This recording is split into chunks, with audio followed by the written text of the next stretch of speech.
In the ancient days before the Iron Throne, before the Seven Kingdoms were as we know them, Westeros was a land ruled by the First Men, where the old gods were worshipped and the children of the Forest roamed freely. But then came the Andals, a foreign people from across the narrow sea with steel in their hands and fire in their hearts. The world of the First Men would never be the same.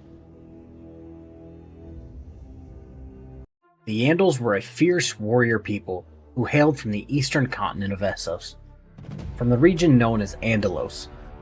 They were not only warriors but deeply devout, worshipping a new pantheon of gods known as the Seven: the Father, the Mother, the Warrior, the Smith, the Maiden, the Crone, and the Stranger.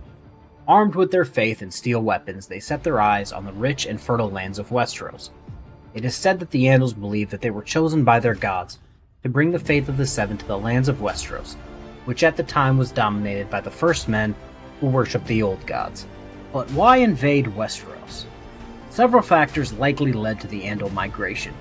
Some say it was overpopulation and diminishing resources in their homeland that pushed them to seek new lands. Others suggest that the religious zealots played a role, as the Andals sought to spread the faith of the Seven to new shores, seeing the pagan worship of the old gods in Westeros as an affront to their faith. But let's be real, Westeros' fertile lands, rich resources, and fragmented political landscape must have seemed like an irresistible prize for the ambitious Andal warlords. The Andal Invasion began over 6,000 years ago. The first waves of Andal settlers landed in the Vale of Arryn, where they encountered the kingdoms of the First Men. The Vale, with its defensible mountains and fertile valleys, became the first stronghold of the Andals in Westeros. Armed with superior weapons, iron and steel, the Andals had a significant advantage over the First Men, who unfortunately were still using bronze weapons. Slowly but surely, the Andals began to carve out their kingdoms for themselves, displacing the rulers of the First Men or intermarrying with them to consolidate their power. As the Andals spread further west and south, they encountered the various kingdoms of the First Men, each of whom put up a varying degree of resistance. Some fought valiantly, like the kings of the Riverlands, even though they were no match for the Andals' steel and their relentless warriors, and in most cases the First Men chose diplomacy over war. Marriages between the Andal lords and the daughters of the First Men kings became common, allowing some noble families to survive by blending their bloodlines with their conquerors, but this peace was often tenuous and fraught with betrayal.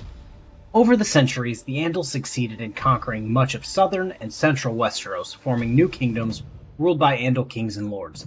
They brought with them not only their steel, but also their faith.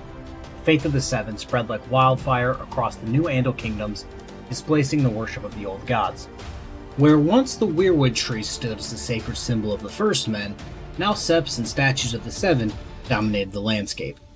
The Andals established the faith's leadership in the new political order, with the High Septon becoming a powerful figure in the ruling of Westeros. But not all of Westeros fell to the Andals.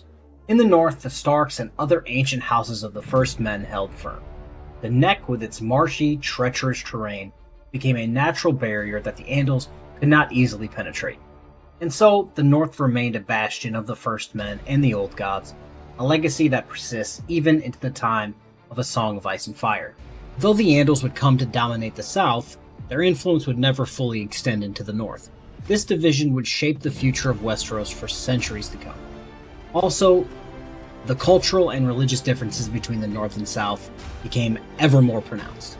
The Andal Invasion forever changed the face of Westeros. The Andals brought a new political structure, a new faith, and a new way of life. They established many of the great houses we know today, including House Arryn, House Lannister, and House Tyrell. The faith of the Seven, Andal customs, and their system of knighthood would go on to become the cornerstones of southern Westerosi culture. But the legacy of the First Men was never fully erased. In the north, the old gods still hold sway, and the blood of the First Men runs strong in the veins of its people.